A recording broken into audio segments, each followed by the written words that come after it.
As we explained to you last week, one of our gravest difficulties in studies of this kind is a confusion of terminology.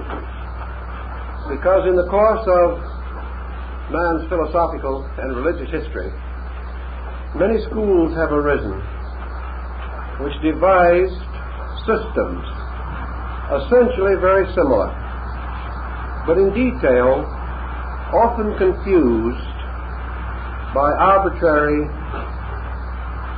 definitions of specific terms. So we will begin this evening by trying to clarify some of these problems as they relate to the bodies and constitution of man. We begin with those schools which have naturally and instinctively divided the compound nature of the human being into three parts. These three parts are referred to as spirit, soul, and body, or sometimes spirit, mind, and body. Under this rather general division, the human being is simply defined as existing with a spiritual ends or principle, a plus, usually represented by the term spirit, a negative or minus represented by the term body. And between these two extremes, a composite, complex structure of invisible energies, forces, and powers, which are all grouped together under the single term soul. Such a classification has more or less dominated Western thinking, and as a result, soul has come in theology to simply represent all the invisible parts of man except the divine spirit which is at the source of his existence. This definition, incidentally, has strangely carried over into modern psychology, which perhaps unwittingly has borrowed the most prevalent theological concept. Thus, for psychology, man has a body and an invisible compound constitution termed his psyche. And beyond that, if the psychologist is an outstanding idealist, he may affirm the existence of this X or unknown quantity, a spiritual principle or energy. As to the nature of man's subjective constitution, the invisible parts of himself, these are assumed by modern psychology to be one essential structure, divisible certainly into parts and levels, but all actually of one essential design, constitution, or pattern, and therefore subject to therapy or analysis as a unit. Such analysis as might be bestowed upon one part of this psyche would therefore be applicable to another. And in the search for man's invisible constitution, it has been considered sufficient to assume that this one constitution is a single organ or organization of some kind. Now, other schools, we're thinking for the moment of some of the old Hermetic philosophers, that analyzed and arranged the bodies of man according to the four elements, assigning to fire, spirit, to mind, or to air, mind, to water, soul, to earth, body. Now, some of the alchemists went further and announced the existence of a fifth element, which they called Azoth, and which they likened to an intangible spiritual ether, the energy or vitality of space. When they gave this fifth element to their pattern, they placed it at the top, causing it to be analogous to spirit. Then they further distinguished the vehicles as air, representing now mind, fire, representing emotion, water representing the etheric or vital body, and earth representing the corporeal body.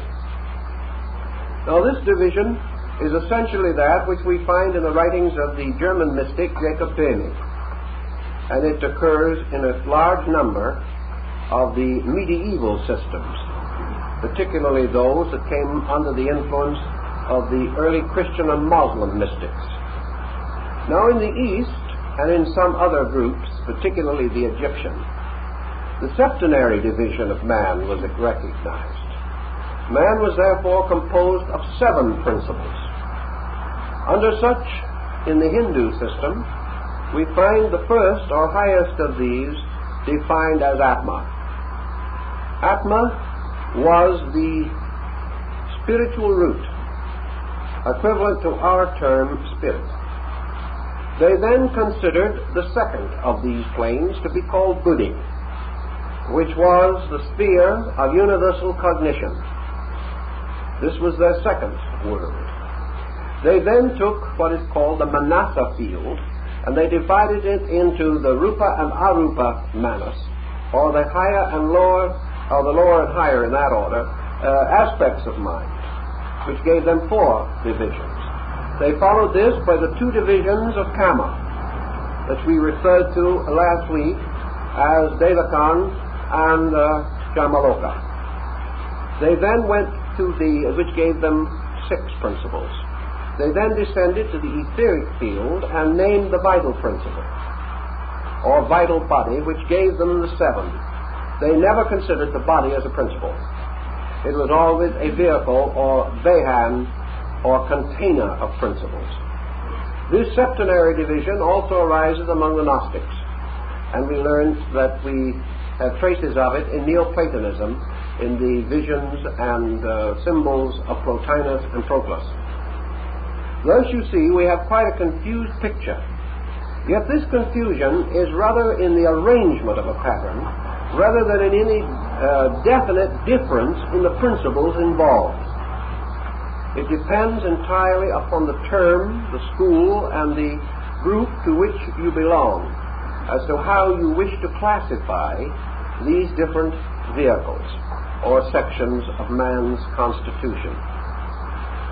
Tonight we want to compare the departments of the mental body, and we want to ask why in the Hindu system the mind was considered as totally and completely separate from the emotions, entirely contrary to Western psychology. The reason being, to the ancient Hindus, as we know, that through their personal examination of the extrasensory perceptions, they learned that the vortices, or centers of energy, in the mental and emotional fields went in opposite directions. Therefore, these could not be merely conditions of each other. They had to represent purely and completely separate vehicles of manifestation. To this consideration, they also added the basic purpose or energy pattern behind the 2 fields. Essentially, the field of Kama, or desire, is fulfilled through the purification of desire and its transmutation into the principle of pure love. The regeneration and redemption of the mental body consisted in its transmutation from thought and opinion and sense to the substance of pure reason. Now, the difference between love and reason may be difficult to define, but it is essentially valid. And we recognize this in the difference between intellectualism and emotionalism as these 2 forces operate in our daily lives. The principle of emotion is moved on the foundation of desire. The principle of reason is moved on the foundation of research, or the search for insight. The end of reason is the possession of fact. The end of emotion is to be possessed by the object of desire. These differences the Muslim mystics very quickly differentiated, and they realized that while these 2 vehicles are seldom to be examined separately, and cannot be considered as having a separate existence during physical life, that they do represent two principles in the structure of man, and that these two principles have different essential destinies to fulfill. Also, that the mental body was individualized in man, whereas it is not individualized in the animal. If the two were merely parts of one body, then we would be justified in the Darwinian concept that man is merely the most intelligent of the animals. The Hindus will not accept that. They do not believe that man and the animal are identical creations, of which one has advanced more than the other. They insist that this differentiation occurred archetypally, and that the human species is not merely an outgrowth of the animal kingdom, although Indian philosophy will not deny that the physical bodies of man have an animal origin. Man became man when a rational principle was introduced by the lords of mind, and this introduction sets man apart. This is implied by the very term man himself, for this is one of the many English words that have a curious root and affinity in Eastern languages. It is interesting that in Indian philosophy, Manas is the name for mind. Also that Manu was the great lawgiver. And these ideas also are carried in the concept of Manes, the famous Manichaean teacher, whose name signified the intellect of the world. Thus man's name, as man, means the thinker, means the mind born. And his cognition and his power implies in the book of Genesis that man, Manas, the Adam, was given dominion over the animals and told to bestow upon each its proper name. And he named them according to their kinds. And by naming is implied in the ancient text understanding or discovering the true and essential nature of things. And it is this discovery of the true and essential nature which is the peculiar labor of mind. In modern psychology, we know, for example, that the confusion of the emotional mental principle in diagnosis has and does lead to some very difficult and sometimes disagreeable results. If, for example, in analysis we release more of the emotional energy or psychic libido, then the individual is able to control by mental energy. If, therefore, he is unable to rationalize the release which is made, only a Pandora's box is opened, and the patient may be in more difficulty than he was before. We must therefore recognize that the administration of man as a compound being has been vested primarily in the mental principle, and that where this principle for any reason is unable to function adequately, we have confusion and difficulty in the personality. Now we also want to bear in mind that each body of man's involved chain of vehicles, each body is manifested especially and directly through the body next inferior to itself. The subtle always manifesting through the grosser. The grosser never manifesting through the more subtle. It is therefore possible that in man's function during life, the emotional principle is always seen or known with the mental energy embedded within it. In other words, the mind functions through the emotional structure. The mind cannot be discerned objectively apart from the psychic field in which it operates. Yet it is not completely true that the mind and this psychic field are identical. But man, turning within himself, looking for mind, sees first its garment, which is the emotional body. And within this emotional body, throned in the deepest and most subtle recesses of it, the principle of mental energy.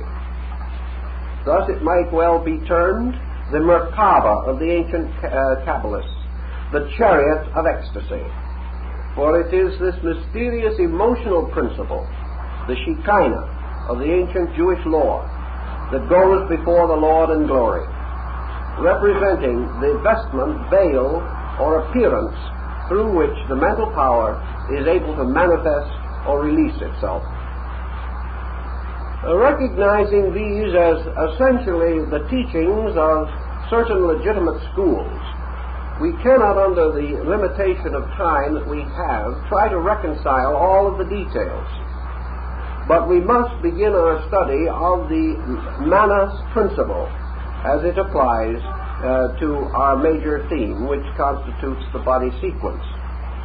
The mental body of man is composed of very subtle material which has been called mentoids. They are units of mental energy, equivalent to mental molecules. And these subtle materials, like the cells of the human body, gather together on their own plane of vibration to form an extremely attenuated instrument. An instrument which in man at the present time is not completely developed. An instrument which, therefore, does not reveal nearly the integration which we find in the emotional body. The mental body is usually depicted as a kind of aureole or halo surrounding the head and shoulders, or the upper part of man. This mental body, of course, does actually permeate all parts of the physical form through extension and through the connective ethers which we have already mentioned. But in its grosser and more apparent form, still, however, very attenuated, it is recognized or known largely through this aureole of light, this haze of a golden color, which surrounds the upper part of man, and in which certain vortices or pinwheel-like cycles of moving energy may be noticed or apperceived. This mental principle, or mental body carrying the mental principle, is divisible into three parts, of which the lowest is referred to as the kama manas. And the kama manas is the mind of desire, or that part of the mental energy which, extending directly downward, becomes almost immediately involved in the kamic principle, or becomes more or less the servant of desire. Buddhism has much to tell us about this particular phenomenon. But we know that mind, in a mysterious way, as the governor, must govern three worlds, because all things exist in three primary states. Just as on the piano, we have the natural tone, and then it's sharp and it's flat. So in the case of man's mental nature, the mind natural, or the natural tone, is placed between two opposing polarities. The lower polarity extending downward into body through the kama, or desire form. The middle part remaining entirely aloof, being itself, or the pure principle of intellect. The upper part ascending upward, called the Arupa manas, which is verging higher and towards the creativity of Buddhic intuition. Thus the mind has a considerable gamut of energies, resources, and responsibilities. And the mental body must activate and maintain all of these processes. The descent of the mind or mental body into union with kama makes available what Buddhism would call the illusionary mind, or what would be referred to in Vedanta, or perhaps Christian Science, as mortal mind. It is mind moving downward into the illusion of matter. It is mind blinded like Samson and bound to the millstone of the Philistines. It is mind called in some systems concrete mind. That type of mind which is geared to all of the objective purposes of the mortal objective nature. Therefore, the individual who has a mighty stratagem for the making of $1 million is working very hard with the principle of kama manas, or kama manas. He is objectifying the mental energy he is leading it downward into the gratification of his desire for $1 million.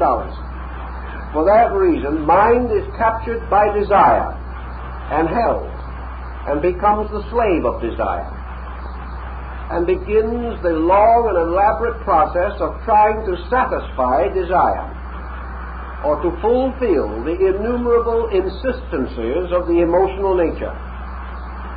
Emotion causes man to want something. He then never rests until, by the ingenuity of the Kama-manas, he is able to secure that which he desires. In this process of struggling desperately for the gratification of the sensory perceptions, we have a key to the Buddhist doctrine of the skandhas, or the links by which man is bound to an illusional existence. The Kama-manas also fulfills itself in the gratification of ambition, of possession, and is the root of defense and escape reflexes within the psychic organism. One of the duties of this faithful servant of desire is to protect the very desire structure with which it has become involved. Therefore, we find in psychology, in working with those who are in psychological difficulties, a tremendous ingenuity in which the mind seems to deliberately frustrate the work of the therapist. This is because the desire continues to desire itself, demand its own fulfillment, and because it has no actual orientation on the level of what is necessary or good. Thus, in the undeveloped person to which we are referring, the Kama-manas becomes buried or absorbed or engulfed in the illusion. And in this condition, it goes on to produce the entire development of what we call an objective materialistic culture. For it is mind bound to unregenerate desire which causes materialism. It also causes the innumerable intensities of hatred, fear, suspicion, and immediately spins webs of apparent reason around these things, causing the individual to justify, to excuse, to condone, and sometimes have a quick and ready explanation for that which still remains untrue. Bound thus, linked thus, with the principle of desire, mind, or the mental principle, is comparatively powerless to serve the original purpose for which it was intended. The second level of mind consists of the middle zone, for the mental body, like all of the others, is not only divided into an upper, middle, and lower part, but into a septenary, consisting of 3 lower levels, a central level, and 3 higher levels. Thus, each body becomes a microcosm or symbolic miniature of the entire structure. The mind, of course, is bound through the mental body to the brain because of the intellectual or mental ether, which is one of the 4 divisions of the etheric double or vital body. And it is seated within 7 peculiar vortex centers within the great structure of the brain. For within the brain of man is also a complete septenary of vortices and vital points. And in this septenary, the pineal gland occupies the position of the sun, forming a minute solar system around which, through the ventricular orifices, the orbits of the ancient planets move in their magnetic fields. So the principle of individuality is held to be that part of man's mind by which he is peculiarly and uniquely man. Because the Hindus and the Greeks and the Egyptians and the Chinese, and nearly everyone else for that matter, was convinced that man is not man because his thoughts are fulfilled on the level of desire. Man is primarily man because he is master of himself. And the attainment of equilibrium, the rescuing of mental energy from any purpose different from itself.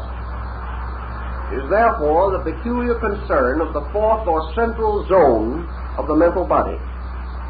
Here we have pure mental energy, available only when through various activities, particularly the use of the mind in the regeneration of its own structure, and its doctrinal effect on the regeneration of the emotions, and various circumstances arising from experience, and on the emotional level, religious or mystical devotion. When, for one reason or another, the emotional nature relinquishes its authority over the mind, becoming, as in the ancient scriptures, the handmaiden of the Lord, then the emotions become available as means for the fulfillment of the purposes of mind. But this is an exceedingly rare occurrence, and for all practical purposes, in the average human being, the mind principle is still under the tyranny of unregenerate desire, particularly celebrated in its most basic form, selfishness, from which man has a long way to go in the majority of cases. And so confused is his picture that one of the ways in which he is most selfish is often in his desperate effort to be unselfish. It is a very complicated and difficult substance to attain. Now, what would we say would be the nature of mind entirely apart from any involvement? Actually, probably, the nearest thing that we could say would be to give the old definition that was supposed to be on the gates of an ancient temple, namely, man, know thyself. This term is also attributed to Socrates. Therefore, essentially, the nature of mind per se is the self-knower. By the self-knower, we mean the mind's ability to examine and analyze the nature of the egoic vortex, which is located in the midst of it.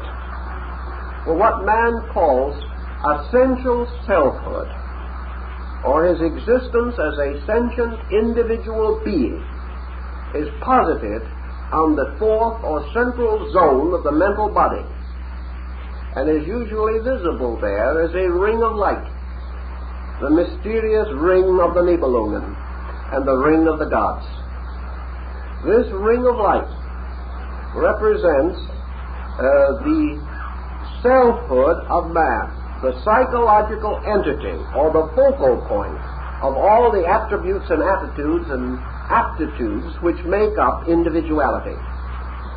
It is therefore the essential duty of the mind to analyze the nature of self.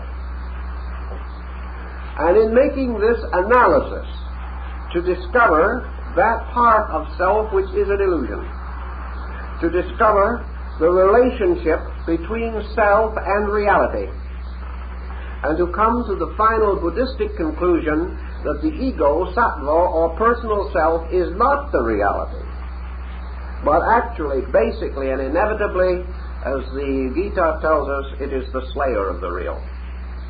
Thus, as one old philosopher has said, the grand purpose of the mind is the realization of disillusionment. In other words, it is the mind which finally tells us that we are not as good as we think we are and never will be. It is the mind which at the end of knowledge finally discovers that it knows nothing. Socrates on one occasion is reported to have said that he was the wisest man in Athens because he was the only man in Athens who knew that he was a fool. Now this might sound like a symbolic exaggeration, but in principle, the point, though perhaps over-dramatized in my statement, is essentially true.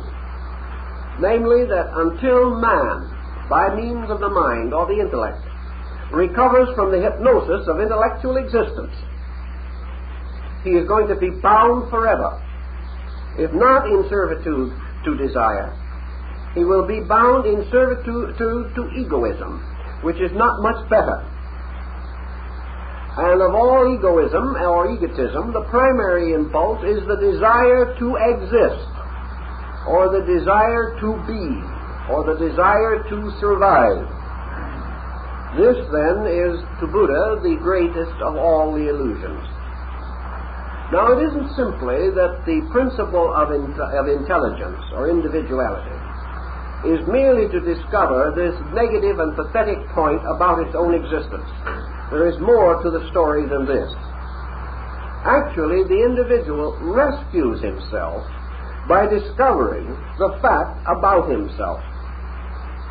He releases the mind from, first, the bondage of emotion and desire, and secondly, from the autocracy of ego.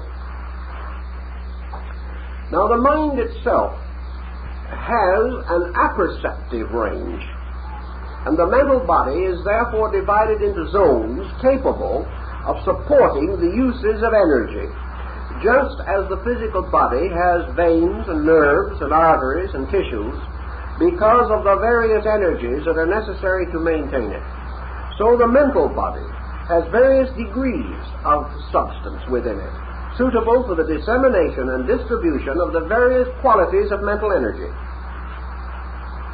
The point of intellection, or individuality, is climaxed by the individual's self-analysis and his final recognition of the incredible limitation imposed by the concept of selfhood itself.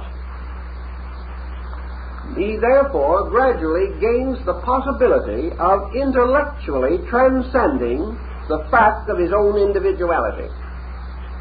Now, this may be getting a little confusing, so we'll pause and go back a little and start over again. But the image is very definite. The man who is poor goes to the motion picture, spends an evening watching the foibles of the rich, and is thereby able to imagine a state different from his own. We can, because of numerous symbols and extensions of experience around us, imagine that which we have not factually experienced. This means that by imagination we can transcend the boundaries of the known. Now, imagination is one of the contributions that the emotional nature makes to the mental problem of projection. And by means of the emotional quotient, now coming to the service of the intellect instead of becoming the master of it, we have the gradual integration of what has been termed the Arupa manas, or the formless or higher creative mind. Now, when we say formless, we do not mean that the structure itself is formless. We mean, rather, that it is capable of the contemplation and consideration of formless ideas. In other words, primitive man, searching for a language, first created symbolic pictures, and he could make pictures of houses and of horses and of birds. He could even draw a reasonable or unreasonable facsimile of himself. But it took a long time in the development of language before man could find hieroglyphical devices to communicate ideas. He could make a house, but he couldn't draw a picture of good. He could make a fine study of an ancient dinosaur or some other prehistoric monster on one of the cave walls in southern France. But he could not make a figure or drawing or representation of hope. Therefore, he began to work out the problem of how to do this. He had trouble with verbs also, because he was drawing pictures that did not move, representing action. The only way he could do it was to place his figures in an active posture. But action was one thing. He fought that out and came to some conclusions, but he still had a great deal to do in order to try to find out how to define pure beauty, for example. When he said, "I want a thing to be beautiful," how could he make a picture of it? Well, probably in the beginning he had that kind of egoism which caused him to draw a picture of himself and establish that as the standard of beauty. In fact, today, Among a great many races and peoples, their own racial type is the standard of beauty. But he had other problems. He could represent tangibles, but not intangibles. And his difficulty represented in very large measure the groping of his mind, moving from concrete to abstract. In order to develop beyond the point of primitive society, humanistic individual isolationism, the complete centering of energy upon self, in order to pass beyond that, man had to devise means to acquire the ability to create within himself certain patterns, symbols, or ideas which possessed creativity. Now, mind, being a single structure, basically, although divided into many parts, mind was not capable of solitary creativity. Creation is always the union of a male and female polarity. So, through the union of the mind and the emotions, creativity became possible. And the mental body, through this union, gained the power of imagination, gained the powers of certain creative abstraction, and was able to operate analytically on such subjects as desire or faith. One of the earliest productions of this type of abstraction was religion, by which man gradually came to create an invisible world. It was even more powerful and more dominant than the visible one. Yet as a being, he had never actually seen any of these things which he believed. Yet he knew with an internal certainty that they existed. Each human being in the process of growth, in the years between adolescence and maturity, recapitulates the entire cycle and must move toward individuality, and through individuality to creativity. Creativity in maturity is biological, psychological, and spiritual. And if it is not all three, then it has failed to complete or perfect its own pattern.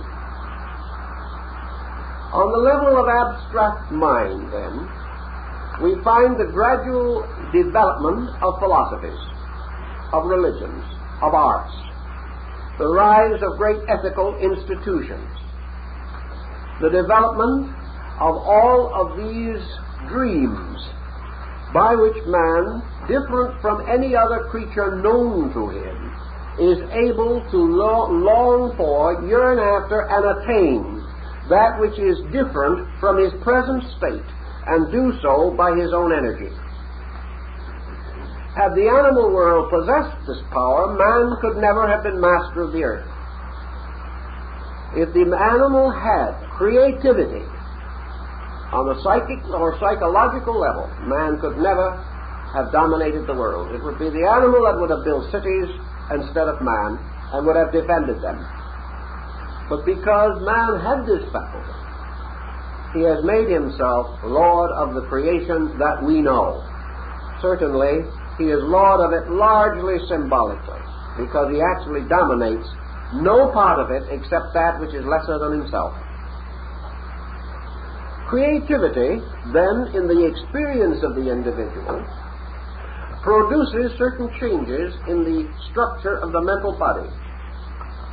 We have told you that the etheric binders or bridges which unite the body objectively to the subjective superior principles behind it are two-way roads of communication and even sometimes of transportation. As surely as the mental energy flowing downward into the personality enables man to bring certain order out of chaos in his environment and gives him ultimately perhaps judgment and the ability to control through reason the excesses and intensities of his appetites. At the same time, contact with the world and with the environmental universe around him carries its own messages back into the mental nature, causing a constant enrichment or inflowing of available resources. Thus the mind is strengthened by living, even as life is directed by the mind. And through learning and knowledge, we increase the powers of the mind, so that by training, by evolution, and by various processes, we may distinguish the gradual maturity of intellect. And according to conservative records, we say that history records, up to the present time, approximately 10,000 examples of what we might term mature mind.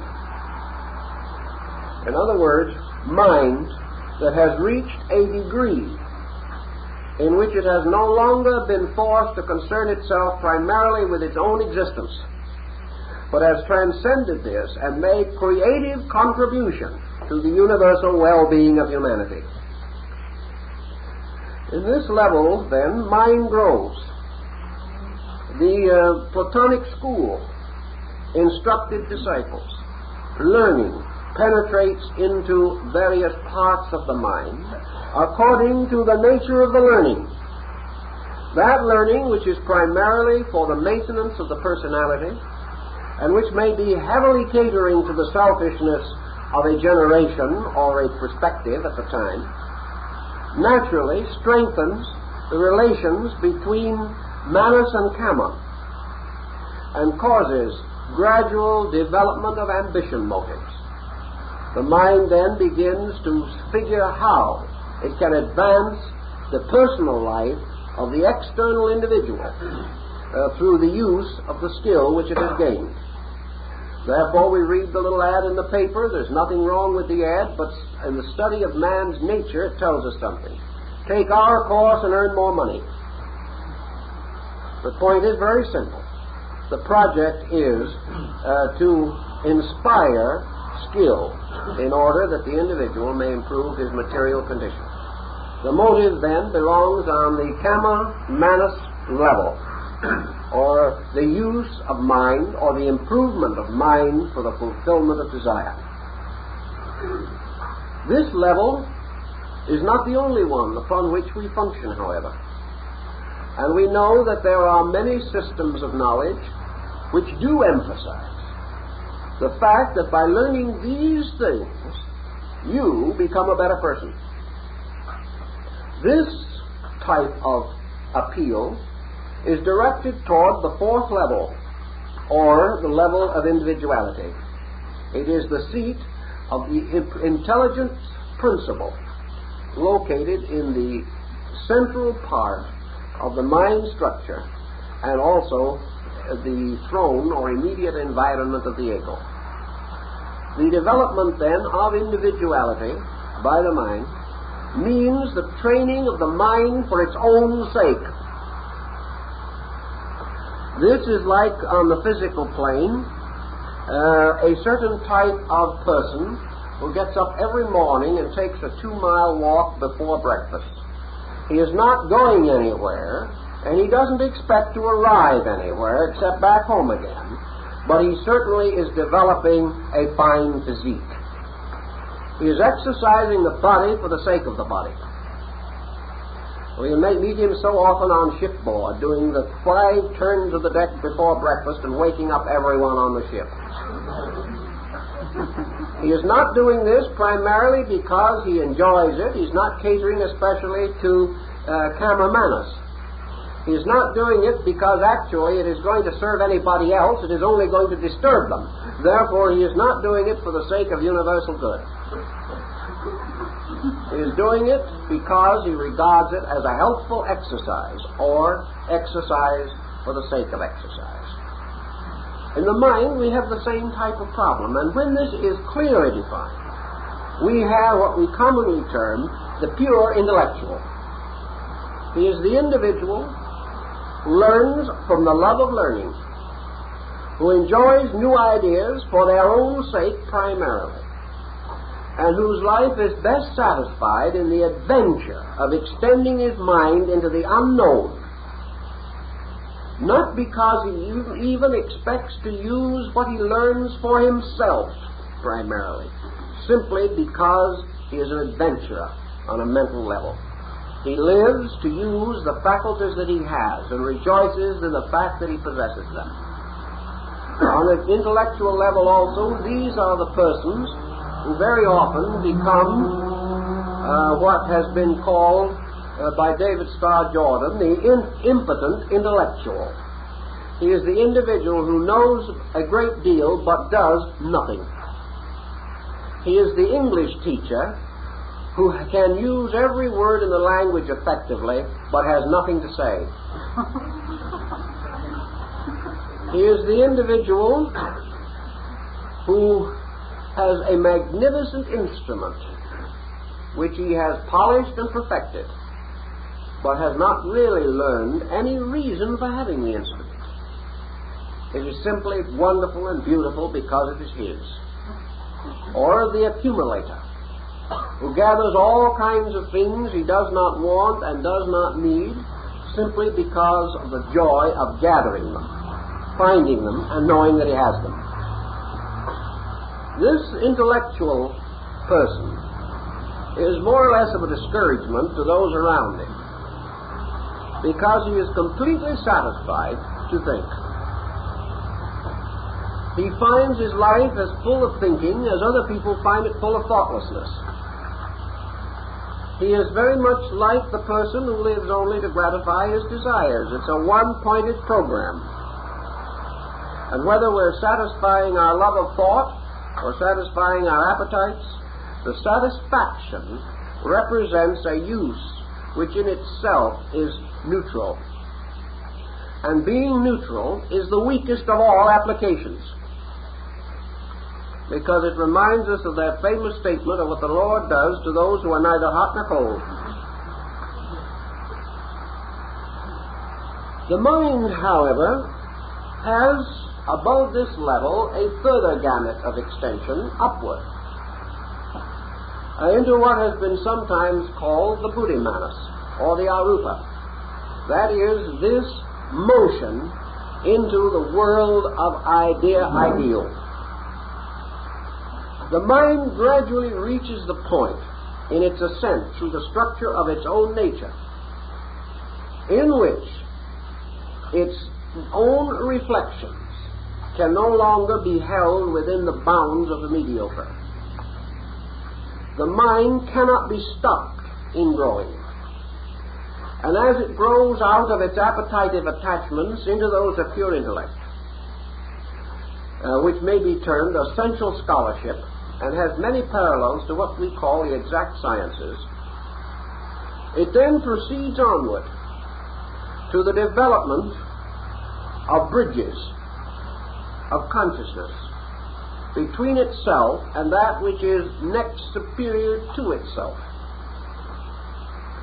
The very study of our world by a materialist will ultimately make an idealist out of him, no matter how hard he tries to prevent it.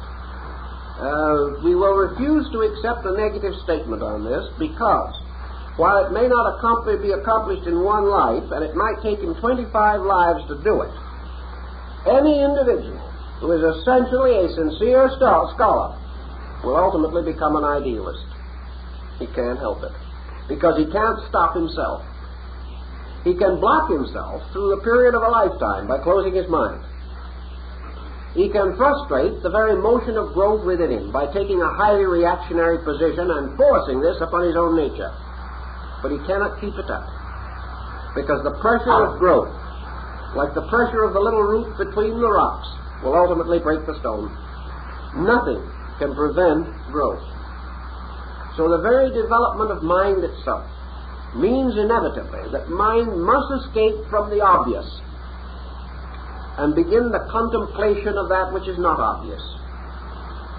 The mind is so endowed that, having established a certain point, it must adventure forth from that point, not only downward into lesser things, but upward into greater things. and by degrees, the intellectual moves toward philosophy. He moves towards the rationalization of the universe. He moves from the realm of thought to the realm of idea.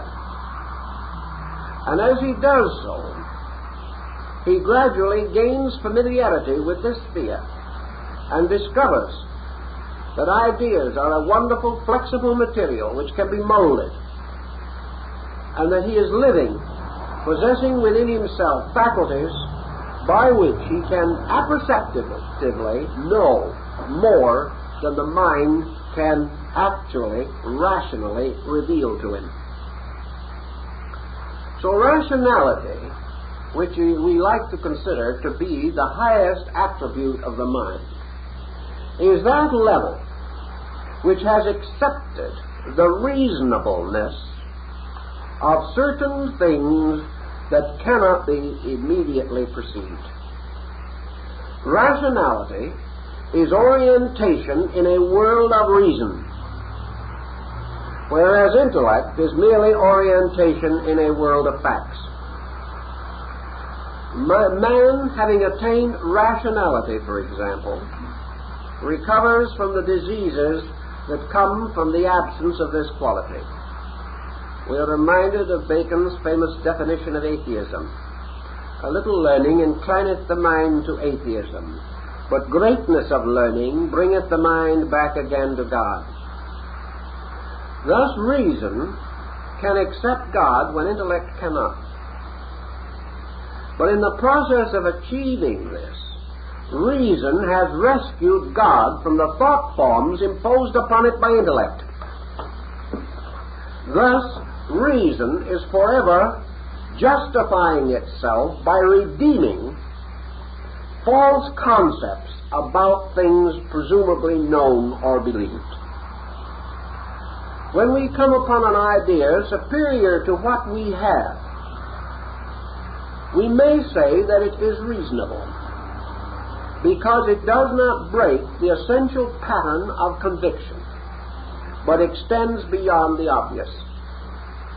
Reason, then, in the apperceptive power of the mind, is that phase of the mind which is gradually orienting the individual in a universal existence, rather than in a personal existence. We've already said that man has three possible orientations: personal, objective; individual, subjective; universal, spiritual. And in these orientations, the purpose of reason is to move the mind gradually from the individual toward the universal. Now we might say that this then indicates that the mind may be considered synonymous with the buddhi, which we will describe or discuss next week, and that the mind by extension can attain a universal state. Actually, this is not true, because the mind cannot transcend the boundaries and limitations imposed by the vibratory substance of which it is composed. And the mind cannot transcend the process of ratiocination. It cannot transcend the process of thinking. It can work that process over. It can attenuate it and refine it to almost inconceivable degrees. But the mind is the thinker. And the mind cannot survive the state of the suspension of thought. The thought process, when exhausted, brings with its termination the end of the mental existence. We sometimes use the analogy that is found in the Pentateuch relating to this. For we know that Moses, who represents the elder mind of Israel, was permitted to see the promised land, but he could not enter, and was required to go to sleep in the hills of Moab. And Jehoshua the son of Nun led the children of Israel into the land of Canaan. Moses, the great lawgiver, the great teacher, the symbol perhaps of the great philosopher of Israel, could not enter into the promised land, which was symbolically the Sabbath of the Lord. He could not go in, because the mind cannot enter a state essentially superior to itself. Therefore, at the gates of a superior state, the mind must go to sleep and be gathered to its fathers. So man's mind, this upper gamut, which we call the Arupa Manas, is the gradually rising levels or zones of mental refinement that lead gradually from the first simple appreciation of finer things until the individual says, as Mohammed is supposed to have said, "Had I 2 coats, I would sell one and buy white hyacinths for my soul."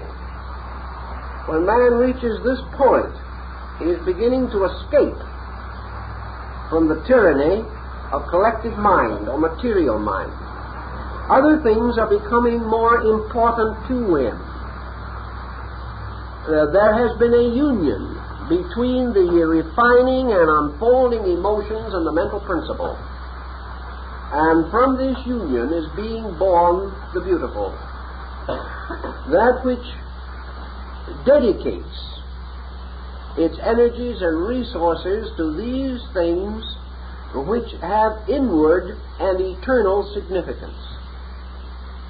Also, we find that this type of mind begins to be more concerned with quality than with quantity, more concerned with attainment of value than recognition by others, and ever more dedicated to those principles which, invisible and unknown to the majority, are still gradually unfolding within that being and becoming the most necessary things in the world of that being.